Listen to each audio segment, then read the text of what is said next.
realmente la existencia de espionaje militar y policial sistematizado en la democracia, bueno, tiene que ser un elemento de enorme preocupación. Porque en realidad lo que estamos analizando es un ataque sistemático contra la libertad, un ataque sistemático contra la democracia. Estamos analizando si este espionaje se realizó, por ejemplo, utilizando dineros públicos. Claro. ¿No? ¿Cómo se financió las escuchas telefónicas, los traslados, las filmaciones, los seguimientos? Hay algunos elementos en el propio archivo Castiglioni que fue incautado a pedido de la jueza de séptimo turno, Larrieus, en el 2015, que establecen que existe un ejército de infiltrados, hay recibos de pago a agentes infiltrados en organizaciones sindicales, en sindicatos, Claro. que espiaban incluso al presidente de la República del momento, Jorge Valle, al entonces intendente de Montevideo y actual presidente de la República, Tabaré Vázquez. Se espiaba a jueces que tenían en sus manos el análisis de causa de violaciones a los derechos humanos en dictadura y en algunos casos de acciones de los servicios de inteligencia en democracia. O sea, un espionaje sobre el conjunto del sistema político, sobre las organizaciones sociales, espionaje sobre organizaciones que su accionar está avalado por la Constitución y la ley. Entonces surgen algunas preguntas y yo creo que... Claro, ¿cuán organizado estaba ese espionaje, no? ¿Cuántas aristas tiene? ¿Cuántas personas e instituciones pueden llegar a estar involucrados? Exactamente. Una de las preguntas que vamos a tratar de contestar en esta comisión investigadora parlamentaria aprobada por la unanimidad de la Cámara de Representantes, lo cual me parece que es un gesto democrático muy fuerte. Alguna de las preguntas: ¿fue un operativo autónomo o existió en algún momento la autorización, el aval de los mandos civiles? Claro. Eso es una pregunta a analizar y a contestar en este periodo. Y nosotros estamos planteando que se analice todo el periodo democrático.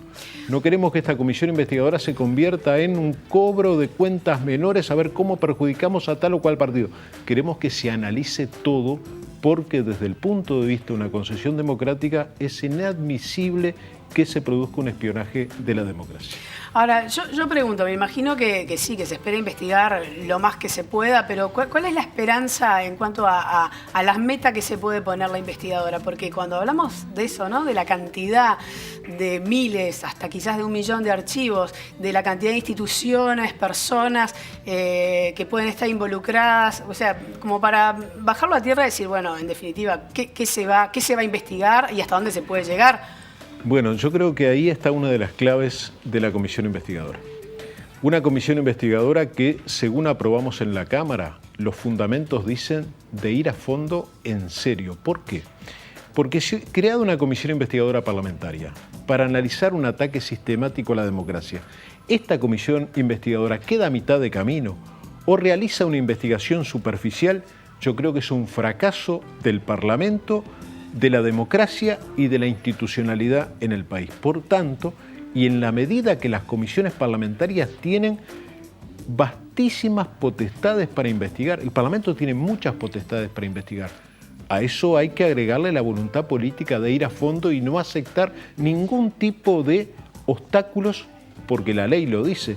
Una comisión investigadora parlamentaria no puede tener obstáculos que le impidan investigar. Sobre todo teniendo en cuenta...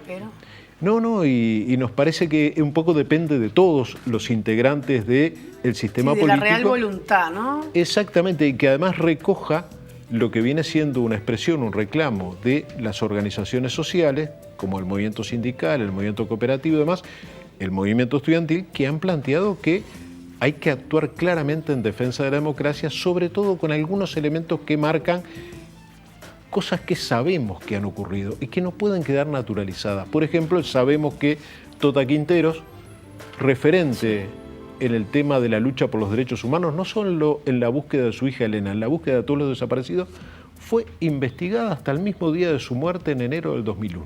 Hay documentos oficiales que establecen que el día que muere Tota Quinteros, después de haber permanecido internada un largo periodo, seguía siendo investigada y se cierra su ficha el día de su muerte. Bueno, esto establece claramente que alguien dio las órdenes, alguien las ejecutó, y todo eso me parece que es fundamental que se investigue, y en la medida que se entienda que se han cometido delitos, bueno, dar parte a la justicia para que analice y pueda sancionar. Sí, a eso quería ir. Esto termina en la justicia. En la medida que haya elementos, y nosotros pensamos que lo va a haber sobradamente, la comisión investigadora no solo puede, sino que tiene la obligación de trasladar esos elementos a la justicia. La comisión investigadora no tiene potestades sancionatorias, como sí la tiene la justicia, pero puede elevar todos los antecedentes. Y posteriormente incluso puede plantearse medidas legislativas para asegurar que esto nunca más vuelva a repetirse. Sí. Pero yo creo que la democracia se preserva a sí misma y es fundamental ir a fondo. Insisto, una investigación superficial sería un fracaso de todo el sistema democrático. Sí, que nunca más abarque también el espionaje, ¿no? No consagrar una nueva impunidad en Uruguay me parece que es fundamental. Por ejemplo, lo que denunció Amado, ¿no? La amenaza de la que fue objeto, con nombre y apellido.